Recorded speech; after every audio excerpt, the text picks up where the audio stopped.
translate from Italian to English?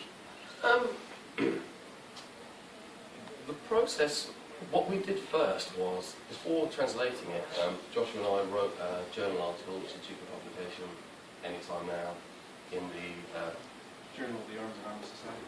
So we spent probably about 6 or 7 months writing that before, on and off, before actually embarking on the translation.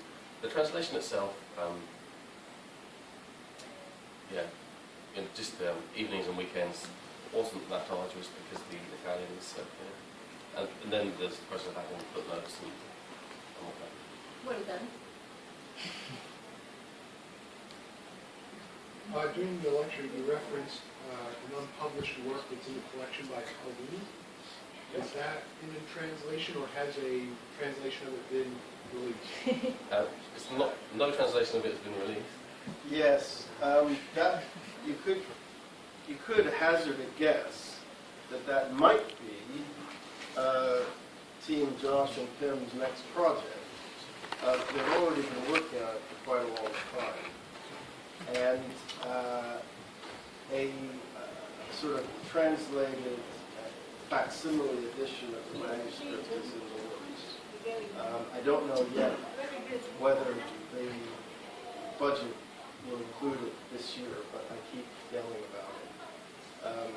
And I haven't really asked for much else. So I hope that it will be properly in progress this year. But we don't know for sure yet.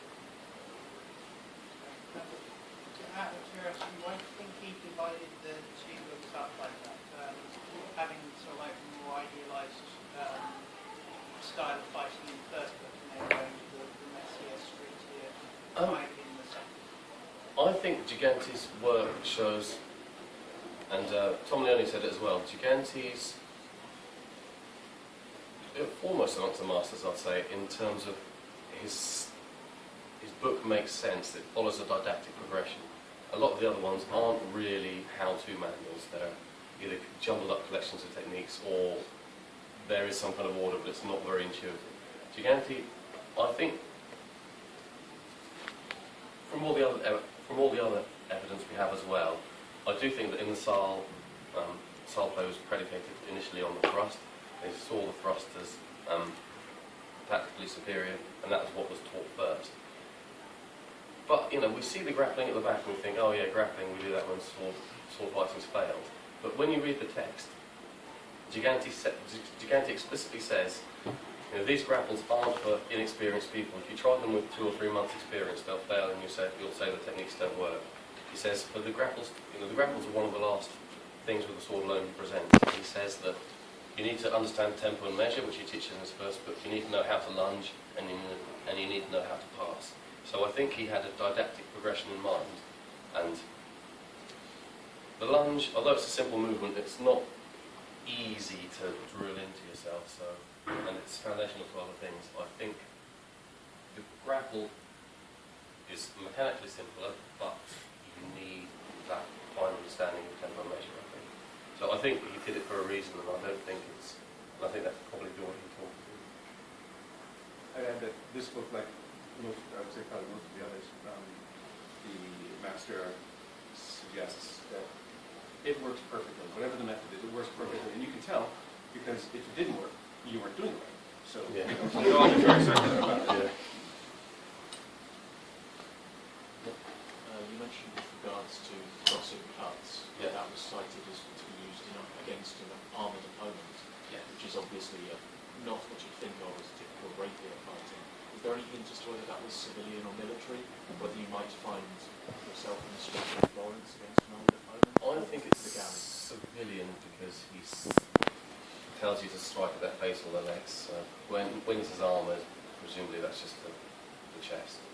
Which makes sense, because if when you're thrusting, your primary target is the chest, biggest target.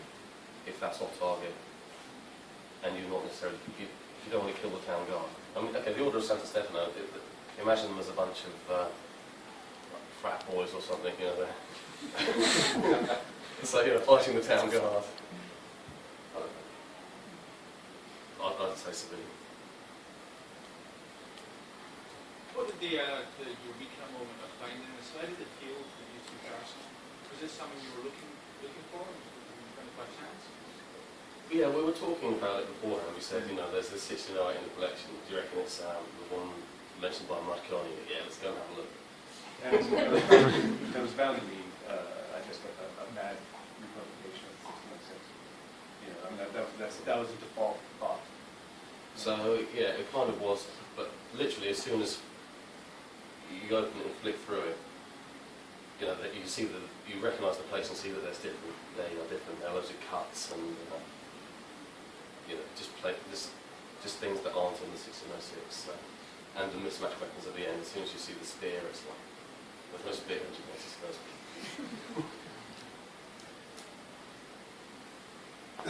Do Giganti's contemporaries, Capofero and Fabris, say anything about the use of the cut? Yes. Fabris his book is mainly with on the thrust. He does include some cuts, but interestingly, when Fabris briefly mentions multiple opponents, and he too says that against multiple opponents, a mixed play of cuts and thrusts is better than thrusting alone. It's safer than thrusting alone. Fabris doesn't have a huge number of cuts. Capofero has a few more, but if you start to look at the less well-known texts, you seem to, you know, it's soon clear that cutting was very much part of the game. But I think because people have looked at Fabris, and there are a few cuts but not many, a few more in Capofero, and none really in Giganti's first book, only the loser in the play.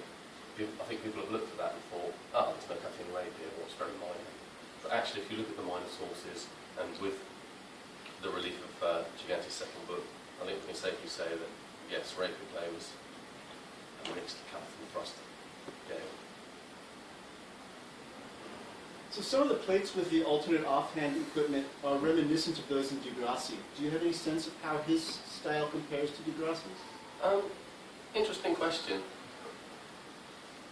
I'd say Giganti is what I would consider, or in modern terminology, much more, quintessential rapier.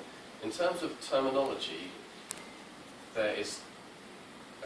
In terms of visual style, I'd say Giganti is more similar to Capoferro's style. And also, there's the interesting point that Giganti was in Pisa in 1608, Capoferro was in Siena in 1610, so one might assume that they would have known and met each other. Compared to Di Grassi, the similarity that springs to mind is Giganti, unlike Capoferro and Fabris, doesn't use the technical terminology of first, second, third, fourth. He doesn't really use guard terminology at all, but what he does at one stage mention, I think, a middle height guard, which is reminiscent of Di Grassi. So Di Grassi. Maybe I'm just jumping there because it's the only other manual I spent much time with that has all of the offhand weapons illustrated. Yeah. You have any? No, I have no sense that whatsoever. To add to it, Capoferro does also use some of the nomenclature from the earlier treatises.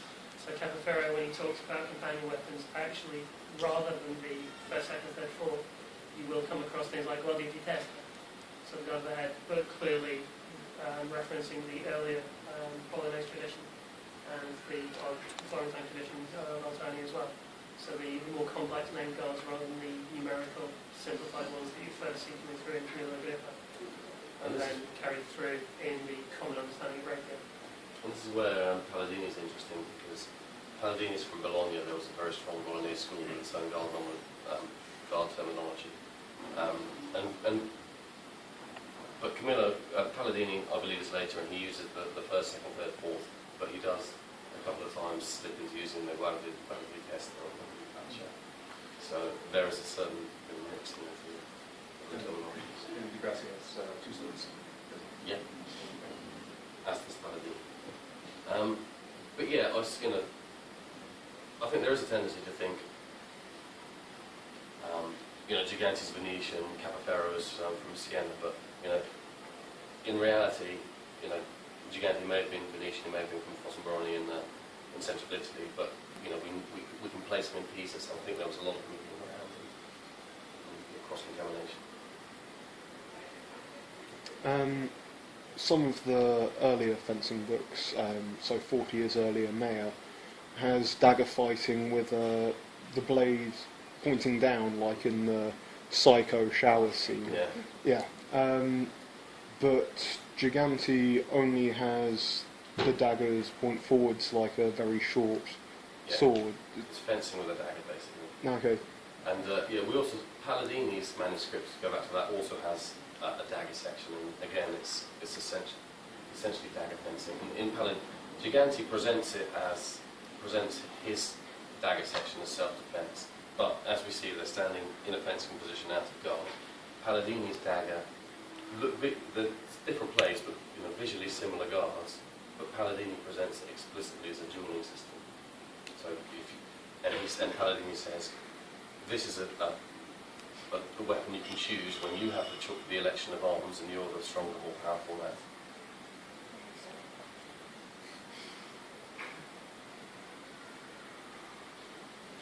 Right. Well, thank you everybody for coming. It gives us great encouragement to do more books, which we hope we'll do this year. And then we'll have another get together and talk about it. In the meantime, we'll probably be around for a while outside the corporate court. Josh and Phil will be signing copies of